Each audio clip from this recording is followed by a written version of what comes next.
Entrou Jesus a falar por parábolas, dizendo-lhes: o reino dos céus é semelhante a um rei que celebrou as bodas do seu filho. Então enviou os seus servos a chamar os convidados para as bodas, mas estes não quiseram vir. Enviou ainda outros servos com esta ordem: dizei aos convidados: eis que já preparei o meu banquete, os meus bois e cevados já foram abatidos, e tudo está o que, pessoal? Pronto. Diga, quem crê que Jesus está voltando? Quem crê que tudo já está pronto? Amém? E aí a Bíblia diz, ó: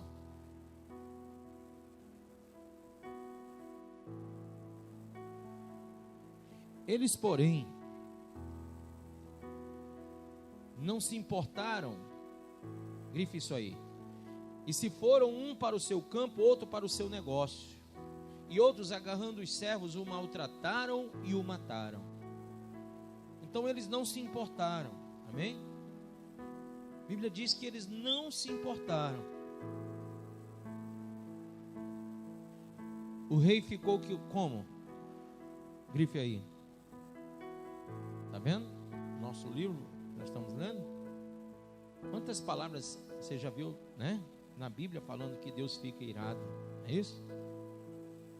E aí diz: e enviando as suas tropas, exterminou aqueles assassinos e lhes incendiou a cidade. Então, eu queria que você escrevesse do lado, porque há profecias bíblicas que comprovam, e quando o mundo passou pelo dilúvio, uma promessa foi dada, que o mundo já não seria mais exterminado pelas águas, mas pelo fogo.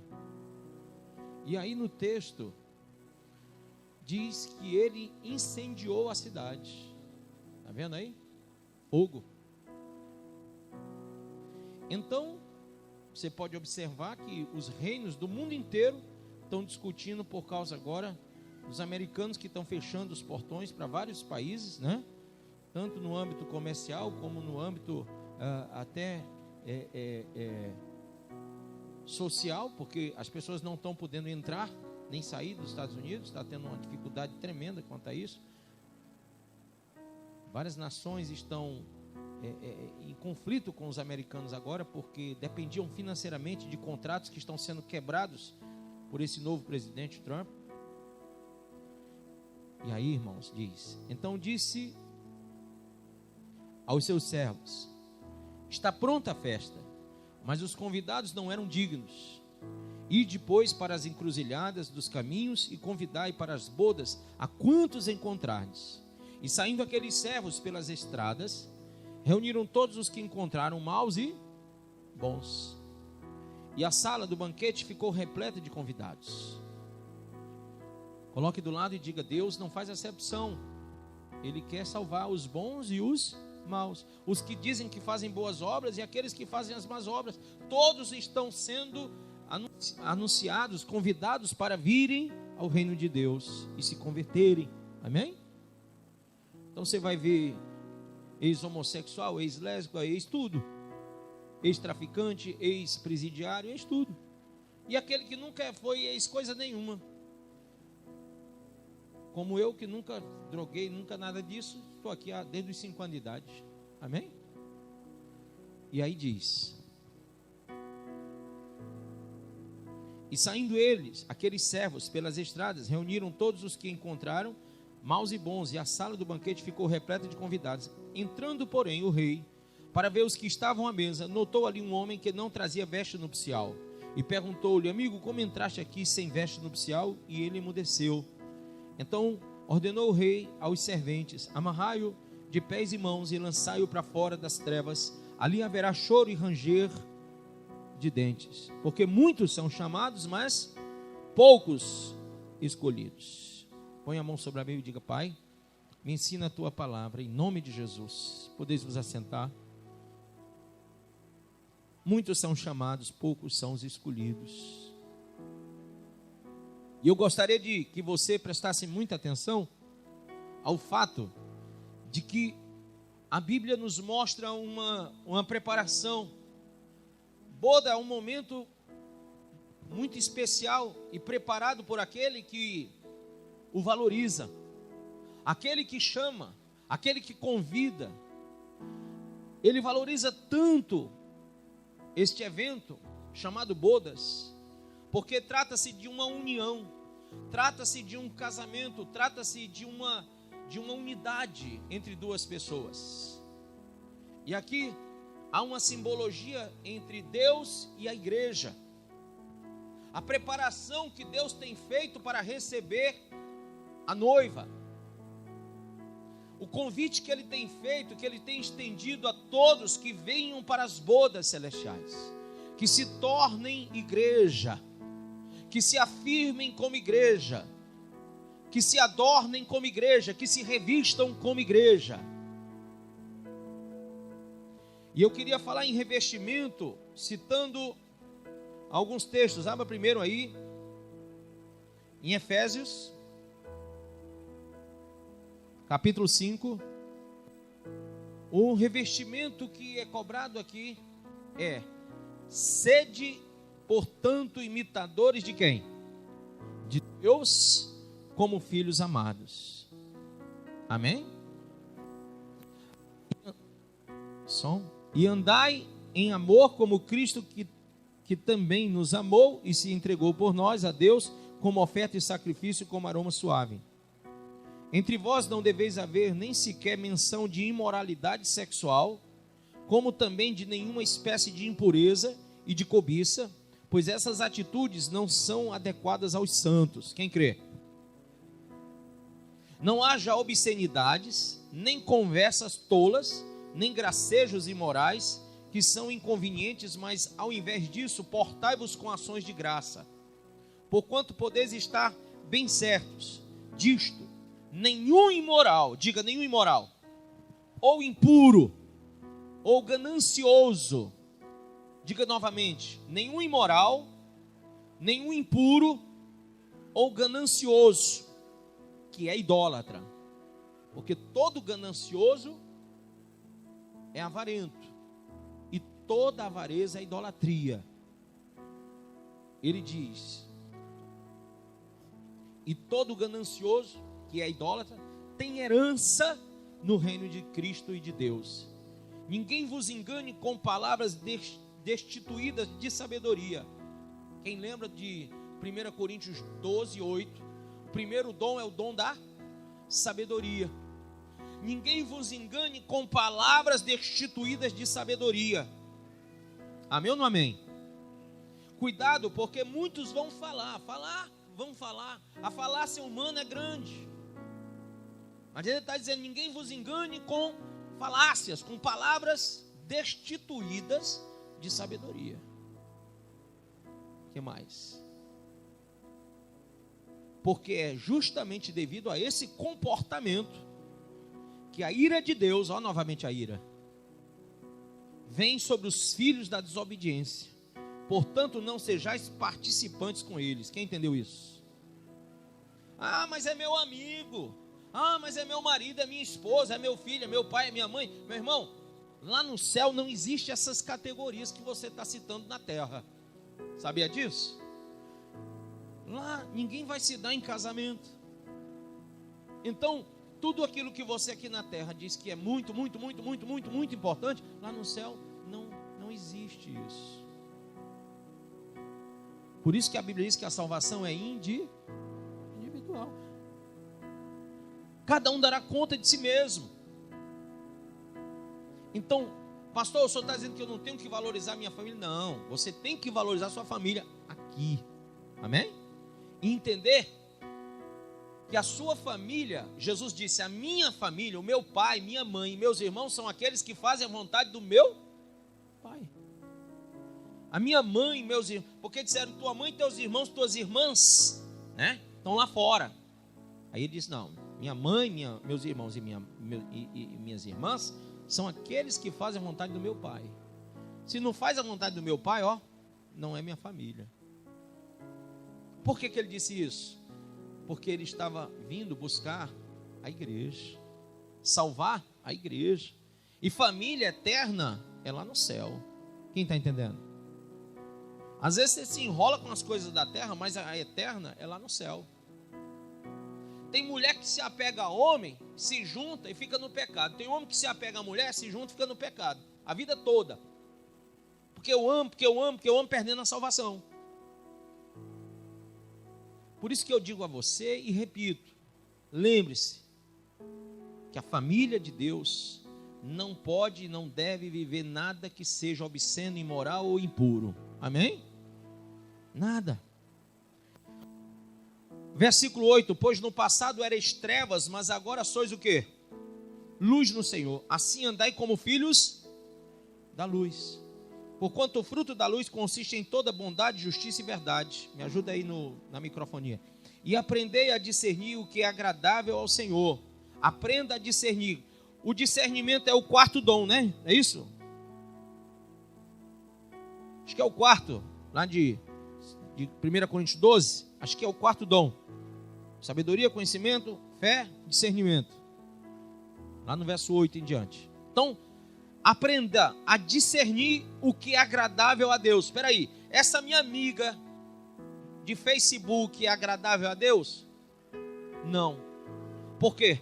Porque ela não é uma pessoa leal e fiel. Então eu não posso tê-la no meu Face. Quem entendeu isso? Eu não posso tê-la no meu WhatsApp. Por quê? Porque ela me traz coisas obscenas, imorais. Ela me traz ideias que são infernais. Ela me traz a visão do passado e do mundo, do pecado. Tem gente que é amigo do mundo. E a Bíblia diz que quem é amigo do mundo é inimigo de Deus. Quem entende isso? Eu tenho que escolher de quem eu vou ser amigo. Se é de Deus ou do mundo. Quando eu tenho amigos no mundo, eu vou comungar com as coisas do mundo. Quando eu sou amigo de Deus, eu já não quero mais as coisas do mundo. Eu fico seleto. Amém? Então eu aceito todo mundo no meu Face, mas quando eu vejo que a gente sem vergonha, safado, eu já vou cortando tudinho. De vez em quando aparece uma pessoa ou outra, eu digo, rapaz, eu não quero no meu Face, aí corto. Por quê? Porque não é coisa boa. Amém? Então nós temos que ter esse critério de Deus. Vamos lá. Ele diz: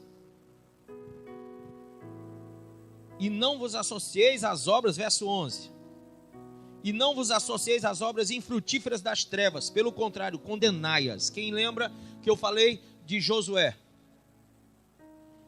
Aquilo que Deus condenou tem que ser condenado. As obras infrutíferas das trevas tem que ser condenada por nós. Isso é do diabo, então eu condeno. Não é de Deus, eu condeno. Amém? Quem entendeu isso? Pois é vergonhoso até mesmo mencionar as coisas que fazem às escondidas, mas todas essas atitudes, sendo condenadas, manifestam-se pela luz, pois absolutamente tudo se torna visível diante da luz. Por isso é que foi dito: desperta, ó tu que dormes, levanta-te dentre os mortos, e Cristo resplandecerá sobre a tua pessoa. Portanto, estai atentos para que o vosso procedimento não seja semelhante aos insensatos, mas andai em sabedoria. Quem quer andar em sabedoria? Por isso que eu vou já em Oséias 4 e Oséias 13, para você entender o que é andar em sabedoria, esse revestimento chamado sabedoria. Andar em sabedoria. Ele fala uma palavra chamada insensato. Na tradução dessa palavra, lá em Mateus 25, você vai ver a mesma palavra em grego. Esse insensato é o louco. Esse insensato é o nécio, na tradução. É aquela pessoa que deixa de viver o certo, troca o certo pelo errado. Quem está entendendo o que eu estou falando? Troca o bom pelo mal, troca o certo pelo errado, troca as boas amizades pelas más amizades, os bons costumes pelos maus costumes, troca a sã doutrina pela doutrina de homens. Se deixa envolver com as coisas infrutuosas das trevas e não as condena. Às vezes é por falta de pulso. Tem gente que não tem peito para bater de frente com o inferno. Quem está percebendo isso? Não, eu tenho vergonha de falar isso. Eu tenho medo de falar. Eu tenho medo de dizer isso e meus amigos não quererem mais falar comigo. E a minha família virar as costas para mim. E a minha igreja, quando é um pastor, ir embora. Mas toda obra infrutuosa das trevas tem que ser condenada. É para isso que existe dentro da igreja uma coisa chamada disciplina. Para que o pastor, ele corrija, ele repreenda, ele redágua, ele faça o mover, o proceder espiritual na vida daquele que é igreja, daquele que é corpo, daquele que é ovelha. Nós precisamos passar pela disciplina espiritual de Deus. E nós precisamos condenar dentro da nossa casa aquilo que é condenado. Lembrando lá do texto de Josué, capítulo 6, quando Acã botou os despojos lá debaixo da tenda, toda a família dele viu. E se você for ver no 7, toda a família dele morreu, não foi? Foram queimados e apedrejados e morreram todos, até animais. Por quê, pastor? Porque todos eles sabiam da história, que estava lá tudo ocultado, escondido debaixo da tenda. Agora, se tivesse uma pessoa naquela família, ou duas, ou três, ou seja lá, os que tinham sido salvos, os que tinham realmente sido libertos, e tivesse dito, opa, essa capa, esse negócio aí que você está botando aqui embaixo, pode não, esse ouro, não, porque isso aí é de Jericó, eu não posso deixar isso aqui dentro da minha casa, dentro da minha tenda. E o Acã tivesse dito, mas eu sou o pai de família dessa casa, eu sou o cabeça desse lar, eu faço aqui, mando e desmando, e você, mulher, tem que me obedecer, e você, meu filho, tem que me obedecer. E eu estou dizendo para ficar calado e não dizer nada, porque eu vou esconder aqui debaixo do tapete. Se aquela mulher é do ministério de Safira, lá em Atos 5, ela ia se calar, porque Safira era uma mulher boa, Safira era uma mulher direita. Quem disse que o nome Safira é coisa bonita, gente, pérola, sei lá o que, eu não lembro mais aqui, mas era uma coisa bonita. O nome, a Safira é uma pedra, mas era um significado bonito, não lembro aqui agora, mas uma coisa bonita. Como também o Ananias também é bonito, mas Safira recebeu a ordem do marido e emudeceu. E ele disse, você vai fazer do jeito que eu estou mandando, porque eu sou seu cabeça. Aí ela, sim, senhor. E aí, foi o que ela fez? Manteve a mentira. E o que aconteceu com ela? Igual ele, ela morreu. Então, nesse culto de família, quarta-feira, eu quero dizer para vocês, mulheres, que a obediência segue a palavra e não o homem. O homem tem que ser cabeça na palavra e não fora dela. Quem está entendendo? Eu não devo obediência a meu pai, se bem que agora já está no céu, graças a Deus, mas não devo obediência a meu pai, se meu pai não for um homem que me leve para a luz. Se ele me der conselho para o mal, eu não devo obediência a ele para ir para o mal. Quantos filhos não perderam a sua virgindade porque o pai disse, você tem que ir para um prostíbulo, que você já está na idade de ser macho? É ou não é verdade? Nós que somos mais velhos, a gente sabe disso. Antigamente era desse jeito. E quantos não perderam sua virgindade assim? Porque a moda da época era essa. Aí eu pergunto para vocês, isso é um ensino que um pai dê para um filho? Lançar o próprio filho na prostituição? E assim os amigos, as amigas que dizem, olha, tu não pode passar a vida virgem. Tu não pode passar a vida, isso aí é tu é uma beata, tu é o quê? E aí essas amizades começam a conduzir você para o erro. O que é que você tem que fazer como família? Você tem a autoridade de Deus para condenar aquilo que é condenado dentro da sua casa. Amém? Dizer, não, aqui na minha casa eu não aceito isso não. Uma esposa uma vez disse que o marido dela, de madrugada ela se levantou, o marido dela estava assistindo filme pornográfico. Aí ela levantou-se, viu aquilo ali, chegou lá e desceu o cipó mesmo, meu irmão. Brigou com ele, desligou a televisão e disse, você é louco? Você quer ir para o inferno? Seu filho do cão. Ele disse, me respeite, me respeite. Eu lhe respeitaria se você estivesse respeitando a minha casa. Se você estivesse respeitando a mim, que sou sua esposa. Se você estivesse respeitando o seu Deus. Se você respeitasse a palavra, o pastor, que você chega lá feito um santo na igreja. se você respeitasse a sua função, que o cara na época até obreiro era dessa igreja. Mas como você não respeita nada disso, você não é digno de respeito. Quem entendeu? Há uns pastores aí que dizem, ela não podia falar com ele assim, porque ele é autoridade sobre ela. Que conversa é essa, rapaz? A autoridade é a palavra e o Espírito Santo, homem. Nada posso contra a verdade, senão pela verdade. Então não posso ir contra a verdade. Não tem ninguém que possa ir contra a verdade. E as mulheres têm que quebrar esse ministério safírico. Não, porque eu tenho que ser submissa pela palavra. Submissa pela palavra. Fora dela, tu não tem que ser nada, senão tu vai para o inferno.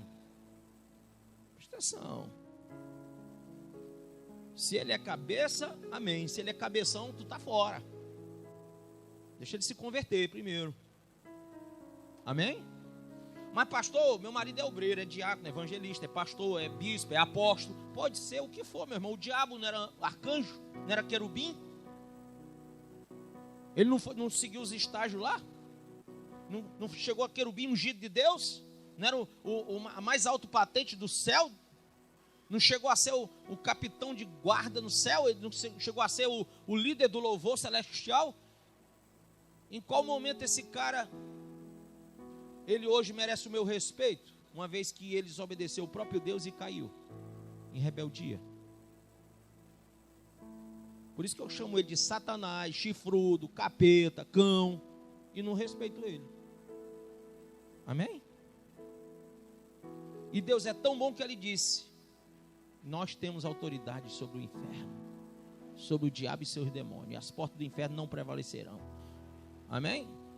Nos deu autoridade para pisar na cabeça da serpente, que é ele, do escorpião. Amém? Então, igreja, quem vai subir? Levanta a mão. Diga assim, mas eu tenho que ser adornado.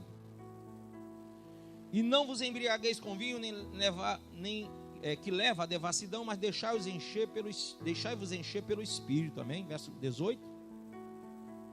Antes ainda.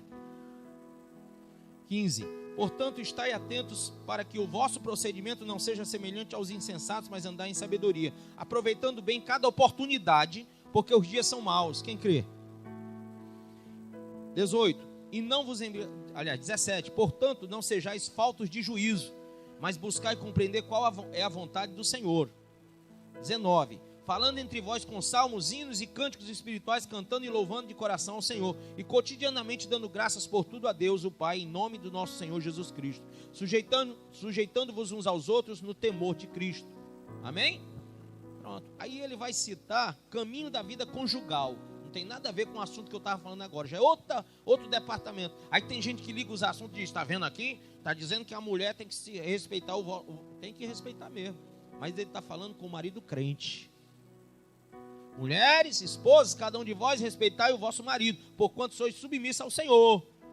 Porque o marido é o cabeça da esposa, assim como Cristo é o cabeça da igreja, que é o seu corpo, do qual ele é o Salvador. Amém? E assim como a igreja está sujeita a Cristo, de igual modo, as esposas estejam em tudo sujeitas a seus próprios maridos. Mas ela está falando do marido cristão e não do não crente. Está falando do servo e não do desviado. Amém? Está falando do ungido e não do imacumbado, não do endemoniado. Já teve muita mulher que chegou, pastor, meu marido quer ir para um barzinho com os amigos. Aí vai as mulheres dos amigos. Eu sou crente, eu não quero ir, mas aí a Bíblia não diz, eu tenho que ir junto, né? Que conversa é essa, rapaz? Você tem que andar em barzinho? Ele é que tem que se converter e sair de lá, ou não? Amém ou não amém? Agora,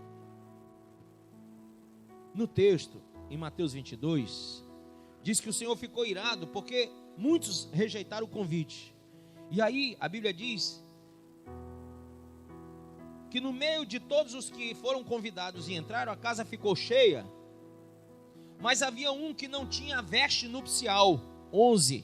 E a este ele repreendeu no 12, e no 13 ele mandou que amarrasse e o lançasse fora nas trevas. Amém? E o que é esse revestimento espiritual? Abra em Oséias capítulo 4 primeiro. Ouvi a palavra do Senhor, vós filhos de Israel. Porque o Senhor tem uma contenda com os habitantes da terra. Qual é a contenda que Deus tem com os habitantes da terra, irmãos? Porque nela não há verdade. Diga assim, toda mentira é do inferno. Ame a verdade. Diga a verdade. Viva a verdade. Paga o preço de ser verdadeiro. Pastor, mas se eu disser, o senhor não diz não? Por quê? É porque o senhor chega e bate de frente. Meu irmão, vou bater de costa. Por quê? Eu sou um proclamador da verdade. Como que uma pessoa que está disposta a falar a verdade vai falar escondido? A gente tem que escolher, ou eu agrado os homens ou a Deus. Eu vou fazer o quê? A Deus. Então, se você me contar uma coisa que eu tenho que, por obrigação moral e espiritual, falar, meu irmão, eu meto o pau mesmo e falo. Porque é minha obrigação. Quem entendeu? Se eu não repreender, se eu não exortar, aquela pessoa vai para o inferno. E aí eu vou pagar, como está lá em Ezequiel, pela alma dela por eu não ter dito. Se você lê em Ezequiel 33, depois você lê a visão do atalaia. O atalaia tem que avisar. Então, há uma contenda entre Deus, porque falta, entre Deus e os homens do mundo, porque falta a primeira coisa, a verdade. Quantas pessoas você conhece que é crente só de fachada, que vive se prostituindo em motéis e etc, etc? É ou não é verdade? Que se aproveita dos outros, da boa fé alheia. Que vive no adultério, na esbórnia, sai da igreja e vai fazer besteira por aí. Aí os jovens da igreja, muitos, têm um comportamento dentro da igreja e fora da igreja tem outro comportamento. Aí você diz, poxa, pastor, como é que isso se encaixa? Se encaixa aqui, ó, que há uma contenda entre Deus e você, quando você não tem o devido comportamento, ou seja, quando você não vive a verdade. O que você é aqui, você tem que ser lá fora, em qualquer lugar. Aqui tu se veste assim, ó, santona, porque sabe que o pastor vai descer a chibata se você vier com um negócio de moralidade aqui. Eu vou falar mesmo. Aí chega lá fora, você não quer saber, né, minha filha? Por que você não quer saber? Você acha que o Deus daqui não é o Deus de lá? Jeremias 23 diz, eu não sou apenas Deus de perto, mas também Deus de longe. E o próprio Davi diz, Senhor, se eu for até o mais alto do céu, lá tu estás. Se eu descer até um abismo, tu também estará lá. Então não adianta, quem pode se esconder de ti, da tua vista? Então, minha filha, se você quer ter uma vida dupla, se você escuta a música do mundo, e aqui na igreja fica um negócio de dançar as músicas de Deus, e cantar, mas lá em casa, na sua casinha, é Ivete Sangalo, é não sei o quê, é Safadão. Aliás, eu vi tu falando isso outro dia. Aí fica difícil entender, irmão, como que uma pessoa dessa tem o Espírito Santo na vida. Quem entendeu isso? Até fica difícil eu entender como é que algumas igrejas evangélicas têm certas pessoas, e eu não vou dizer nome, como membros. Porque para ser membro do corpo de Cristo tem que ser sarado, curado do mundo e do pecado e do mal. Como que eu posso aceitar? Não, porque ele tem muito dinheiro e vai trazer dízimo para a igreja. Só pode. Ganância, avareza. Uma igreja que não prega a verdade, só prega o social. Que fala só aquilo que não machuca. Tem igreja que a mulher diz assim, pastor, a minha profissão. Quanto é que é o dízimo? O dízimo é... Pastor, primeiro eu quero falar a minha profissão. Tá bom, diga. Eu sou prostituta de rua, mas eu sou daquelas de luxo. Olha, isso é pecado, isso é pecado. Mas meu dízimo é 10 mil. Deixou de ser pecado agora, minha filha. Você é uma santa. Vocês estão entendendo? Tem igreja aí que é desse jeito. O cara tá lá, não, eu tenho um gogó espiritual também, eu canto música pro Senhor, aí, aleluia, glória, babá, babé. Aí sai de lá e vai cantar no mundo, nos barzinhos. Eu disciplinei um cantor gospel, veio cantar aqui, aí eu fui, o Rafael me ligou e disse: pastor, ele está na TV Diário. Aí eu digo: homem, que é isso? Tal do forró do brega do forró, sei lá, orobodó, sei lá, um nomezinho aí, uma porcaria dessa aí. Aí eu liguei, que eu sou antenado, aí zap, deu óleo, tá lá o indivíduo. Eu disse: o quê? Liguei para ele e disse: não sou seu pastor, você não é da minha igreja, mas você está disciplinado. Está disciplinado. Eu tenho autoridade de Deus porque você foi lá cantar e enganar a gente lá. Você está disciplinado. Disciplinei ele. Chamei aqui no gabinete, desci-lhe o cipó. E não chamo para cantar aqui, porque canta no mundo. Vocês estão entendendo? Irmão, a igreja tem que escolher de que lado está ficando, se é das trevas ou da luz, porque Jesus está às portas.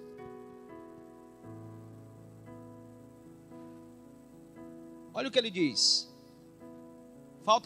Porque nela não há verdade, nem amor, nem conhecimento de Deus. Olha os 3 revestimentos: verdade, amor e conhecimento.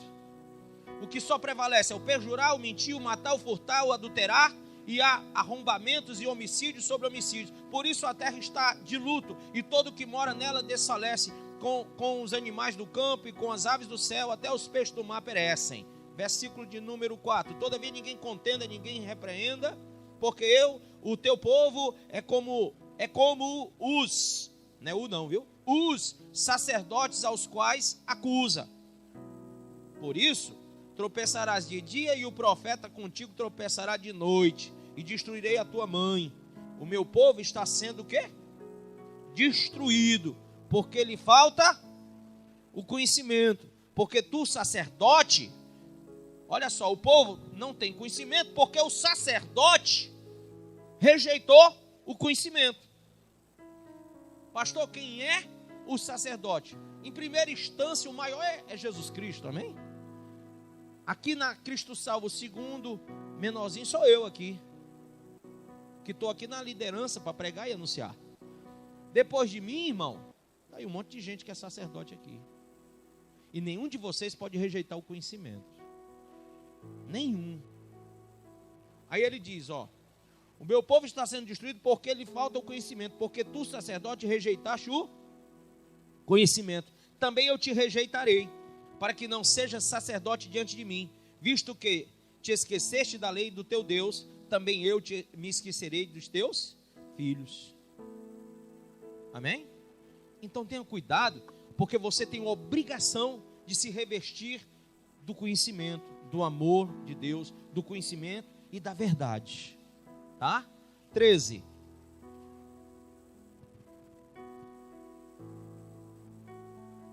De Oséias.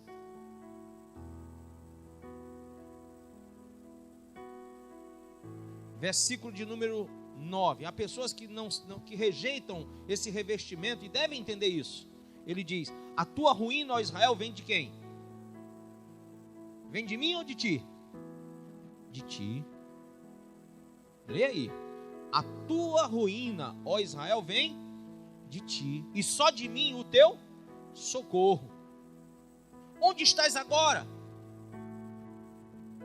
Onde está agora o teu rei, para que te salve em todas as tuas cidades? E os teus juízes, dos quais disseste, dá-me rei e príncipe.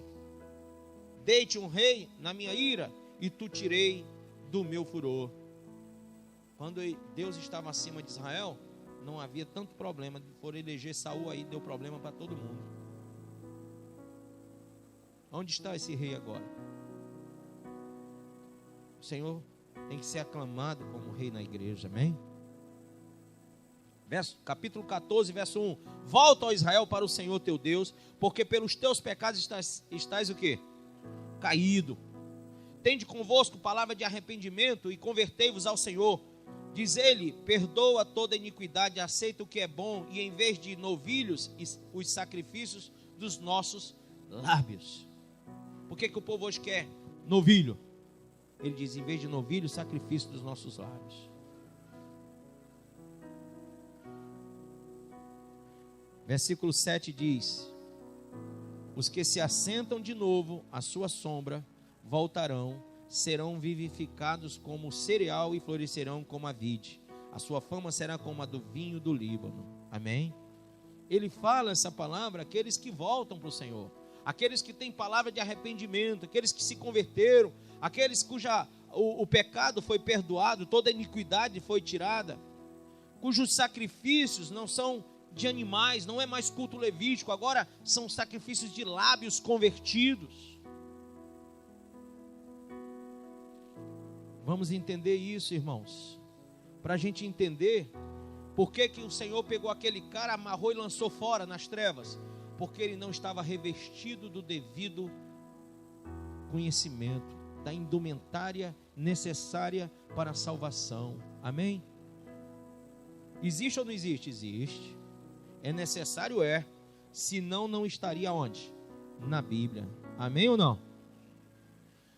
Efésios 6, verso 10 diz: concluindo, fortalecei-vos no Senhor e na força do seu poder. Poder, dinamos, explosão, palavra. Poder aqui é a palavra do Espírito, é a palavra da verdade, é a palavra do conhecimento, é a palavra da sabedoria, é a palavra do discernimento. O poder aqui é curar enfermo, é expulsar demônio. Engraçado, muitos dirão: expulsei demônio, curei enfermo, teu nome eu fiz isso. Preguei a palavra, pregou errado, mas pregou. Mas não tem nada dizendo que aquele que guardou sabedoria e conhecimento, ele perdeu a sua alma. É como eu disse outro dia, irmão, tu tem sabedoria, tu tem que ter o conhecimento, tu tem que saber como falar e o que falar. Se você sabe como falar e o que falar, você tem que ter o terceiro dom, que é a fé. O que é a fé? É a certeza. Então eu tenho que ter certeza no que eu estou falando, e tenho que ter certeza de que eu estou falando da maneira que deve ser dita. E eu tenho que ter o discernimento para entender o que se passa ao meu redor. Porque você não prega só por pregar, você prega por discernir. Então de repente alguém diz: está falando comigo? Não, eu estou discernindo o que está acontecendo aqui no ambiente. Há um Espírito chamado Espírito de Deus, que vai nos trazendo alusão à palavra, à luz, e me dando discernimentos profundos do que é que você precisa de alimento nesse momento.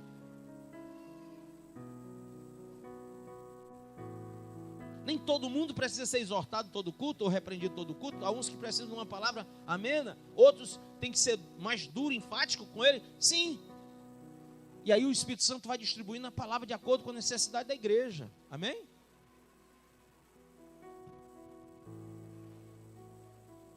Quem entende as consequências de uma visita pessoal do rei? É aí que eu queria chegar para finalizar tudo. Quem quer o Senhor na sua vida? Levanta a mão.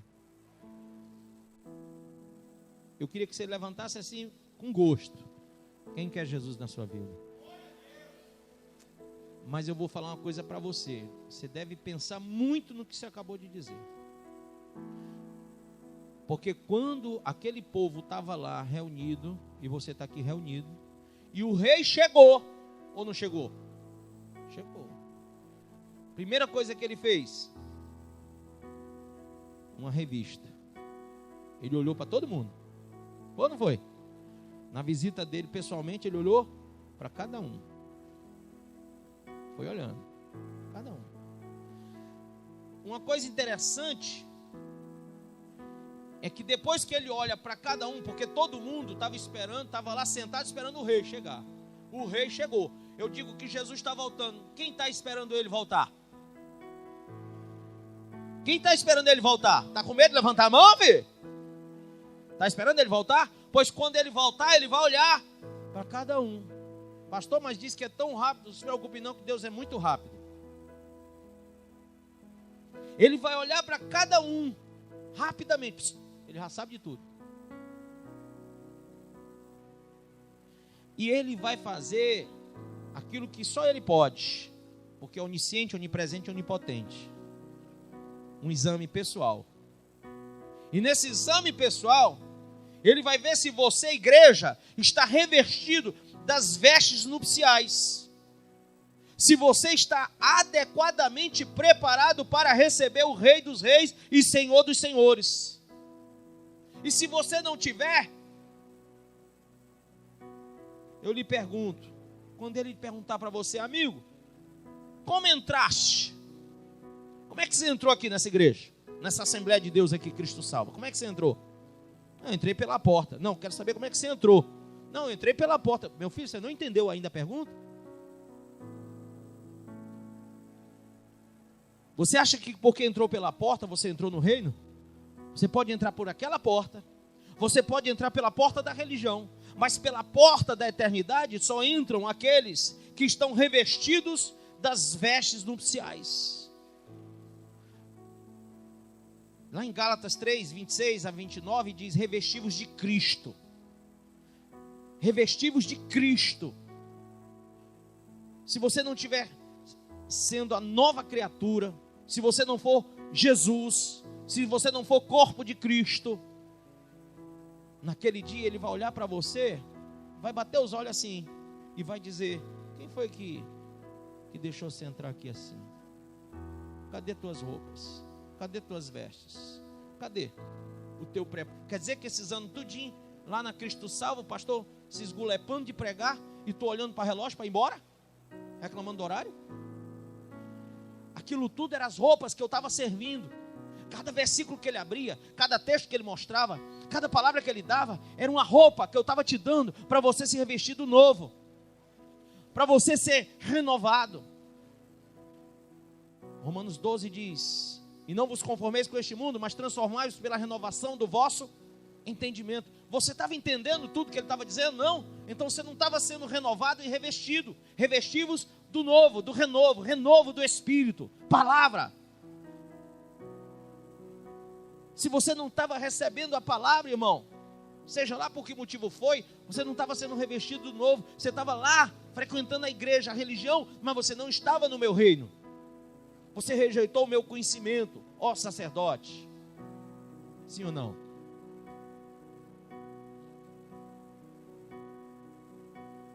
Vou terminar agora.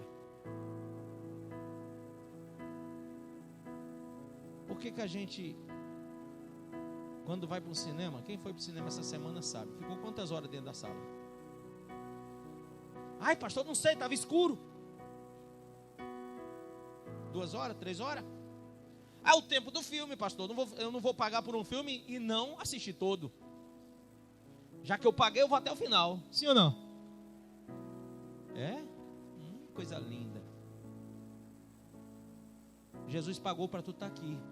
E Ele disse, vocês são minha propriedade exclusiva. E aí? Se Ele pagou a tua entrada no reino, por que tu está olhando para o relógio? Acaso a casa de Deus é inferior a uma sala de cinema? Pastor, eu fui assistir o jogo do Ceará e do Fortaleza, lá no Castelão. Quantas horas? Eu não sei, porque sinceramente eu não assisto o jogo, mas deve ser 2 horas, deve? É isso? Não? Tem um intervalo, deve ser mais ou menos alguma coisa assim. E para sair de lá, o engarrafamento? E para chegar lá, outro engarrafamento? E as mãozadas no pé do vidro que leva? E o dinheiro que gasta para pagar a entrada e o dinheiro que gasta para sair de lá, porque até para sair de lá tu tem que gastar, porque dá sede, dá fome, tem que comprar um bocado de coisa. Aí eu lhe pergunto, você viu o tempo? E quando você foi no circo, lá naquele circo que tinha lá no Iguatemi, que eu não sei o nome, eu fui, por isso que eu sei. Eu entrei com meus filhos, assisti e fui até o fim. E vi aqueles caras pulando de moto assim. Eu digo, rapaz, se esses bichos pulam de moto, dá para eu ir fazer a cirurgia. Criei coragem. Foi um incentivo para mim. Se eles não morrem, por que eu vou morrer? Esses cabas são melhor que eu, por acaso? Hã? Não é um incentivo bom? Eu fui 3 vezes no circo para criar coragem de fazer a cirurgia. Vocês pensam que eu estou brincando, mas é verdade mesmo. Eu olhava e dizia, eu digo, coragem, macho.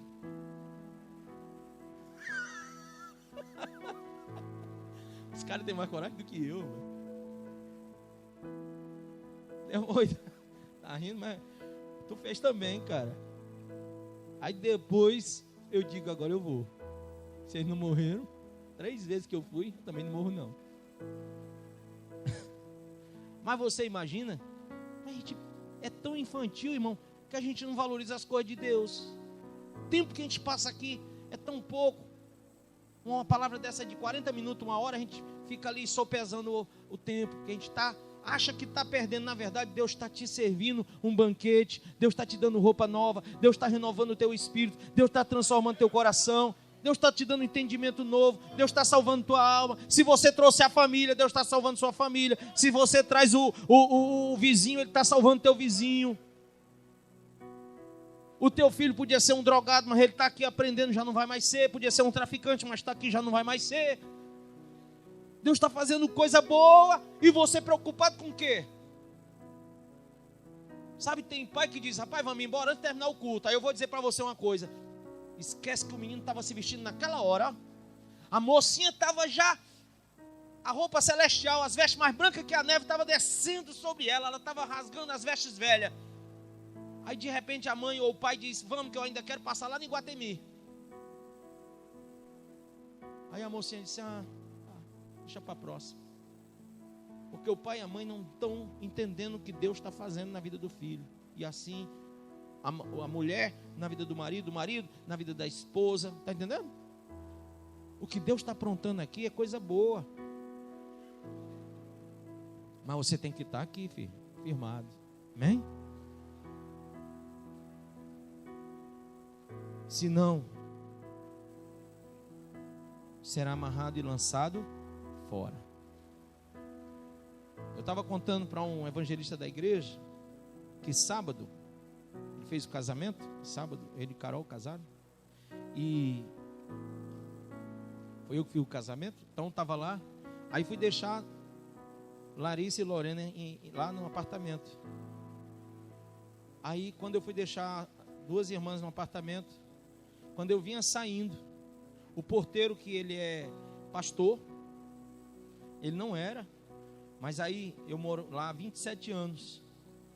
27 anos. E aí nunca mais eu tinha ido naquele apartamento, porque papai faleceu, eu fiquei com a mamãe. E aí as meninas vieram de Mossoró, eu digo, vão ficar lá em casa. Deixei lá as 2. Quando eu estou saindo, ele disse, pastor, eu quero falar com o senhor. Eu digo, o que foi, meu filho? Pastor, agora eu sou pastor. Glória a Deus. Sementinha de 27 anos, ó. O cara pastor. Acabei de ter um sonho, uma revelação profunda. Eu disse, o que foi? Quando alguém diz que tem sonho, agora nessas últimas horas, eu fico só assim, ó. Fico para ver, né? Verdade, mentira, verdade, mas eu fico vendo, ouvindo tudo. Aí ele disse, eu tive um sonho, mas pastor, eu chorei tanto. E eu avisei já 5 pastores, o senhor é o 6º. Eu digo, o que foi? Eu vi uma escada bem grande chegando no céu. Milhares de pessoas querendo subir essa escada. Milhares de pessoas. E no meio dessas milhares de pessoas que queriam subir a escada, tinham muitos e muitos e muitos e muitos homens de paletó e gravata. Pastores, evangelistas, apóstolos, bispos, sei lá o que. Estavam lá. E eles todos, os milhares e aqueles pastores, tentavam subir. Mas a voz dizia, vocês não vão subir para cá. Vocês não vão entrar aqui. Porque vocês não foram fiéis e leais. Vocês não foram verdadeiros. Vocês não foram submissos à minha palavra, às minhas autoridades. Vocês foram rebeldes à minha voz. Vocês não estavam revestidos. Quem entende? Pela verdade. O evangelho verdadeiro. Não esse falso evangelho que o povo ensina, mas o verdadeiro. E aqueles milhares, e aqueles muitos, sei lá quantos mil ou milhares de pastores estavam lá, tudo tentando entrar e não podia subir. E aquela escadinha tinha algumas pessoas, aquela escada que ia até o céu, algumas poucas pessoas mesmo subindo. Alguns poucos de paletó e gravata e outros poucos sem paletó e gravata subindo. Em meio à imensidão de pessoas que não subia, havia uma pequena parte que subia. E aí nós lemos nesse texto, porque muitos serão chamados, mas poucos os escolhidos. Último versículo, não foi? Então tenha cuidado, porque você hoje está sendo só chamado. Eu estou chamando sua atenção para o reino, para a salvação, para a palavra, para viver um evangelho verdadeiro. Mas se você é escolhido, se Deus, na hora que Ele entrar na sala do arrebatamento, vamos chamar essa sala de arrebatamento, na hora que Ele pisar na sala do arrebatamento, se Ele olha para você e vê você com outras vestes, que não as nupciais, você vai ser lançado no lago que arde com fogo e enxofre. Vocês estão entendendo isso ou não?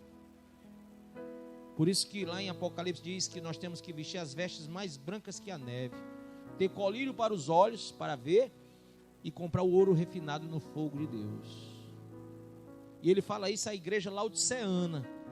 Qual é a igreja laodiceana? É a última igreja do Apocalipse. Essa época agora, onde o que vale é o que tem, não o que é. Essa época agora que só se prega avareza. Essa igreja laodiceana, no mundo todo, o Senhor repreende ela e diz: olha, te veste com vestes mais brancas que a neve. Compra colírio para os teus olhos enxergarem a verdade. E se tu quer ouro, o teu ouro tem que ser o ouro passado pelo fogo. Irmão, se tu passar dinheiro pelo fogo, derrete, queima. Esse ouro que a Bíblia fala é o ouro da presença do Espírito na nossa vida, de uma consciência plena, viva diante do Senhor. Isso é ouro. Quer saber quem é o homem mais rico? É aquele que tem comunhão com o Senhor de verdade. A mulher mais rica aqui é a que tem comunhão de verdade com o Espírito Santo. Mas alguém vai sair daqui num Land Rover e o outro vai sair numa bicicleta ou num pocotó qualquer ali. Aí você, quando entrar lá no seu Land Rover, você diz: estou num carro de 290 mil. E o irmãozinho, quando subir no pocotó dele, ele vai dizer assim: rapaz, isso aqui não vale nem R$1. E alguém vai dizer: quem é o mais rico dos dois? Aquele que guardou a palavra de hoje. Amém? Foi quem recebeu no coração e vai praticar essa palavra. Esse é o mais rico. Fique de pé. Você acabou de ouvir essa poderosa ministração da palavra de Deus. Eu creio que sua vida foi abençoada. Eu quero que você ore comigo, profetizando sobre a sua vida a salvação que vem de Cristo Jesus. Ore conosco. Deus Pai, em nome de Jesus, nós te agradecemos por esta palavra. E que o Senhor possa abençoar a vida de cada um que nos viu, que nos ouviu nesse dia. Deus Pai, em nome de Jesus, que esta pessoa esteja agora entregando a sua vida, recebendo a salvação que vem do Senhor. Pois assim, Pai, nós profetizamos salvação, cura, libertação, em nome do Pai, do Filho e do Espírito Santo de Deus. Amém.